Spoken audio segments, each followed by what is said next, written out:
I'm made of water, flowing water, sun and salt, and winds that blow. Hello, my bones, are formed in mountains, through my blood. At Smith-Madrone, we dry farm because we think it's the best way to grow grapes to make the best wine.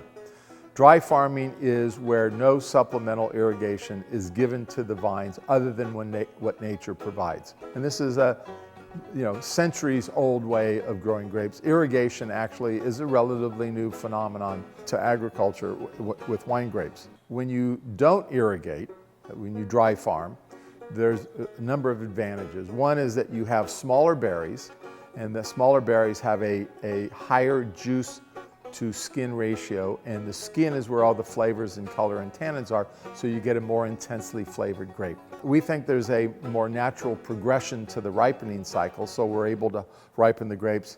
The grapes will hit natural maturity at a lower sugar than if you irrigate, and what happens is that the vines intuitively understand where they are in the life cycle of the vineyard and the seasons, and they change naturally from a vegetative growing stage, and they turn to a ripening stage earlier than if you irrigate.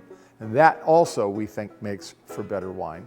And then the other one is that there's a social component to this, and that is that California is a desert area, and we think that wine grapes should try to use as little water as is humanly possible so that we're a good neighbor. Now, wine grapes can use the least amount of water of any other agricultural product, and in our case, where we dry farm, we don't use anything other than what nature gives us. Now, in a young vineyard, we do irrigate up to about 5-6 years, and then it's kind of like teenagers, tough love, you cut them off slowly, to where at 7 or 8 years, they're on their own.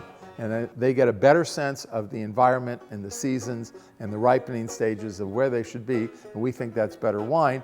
And then also, because we're not using a lot of water, we think we're being a little bit more socially responsible, a little bit more attuned to our fellow neighbors in California, because water is a precious commodity. Will the people on this river ever see clear water once again? Will the river of my people flow clear?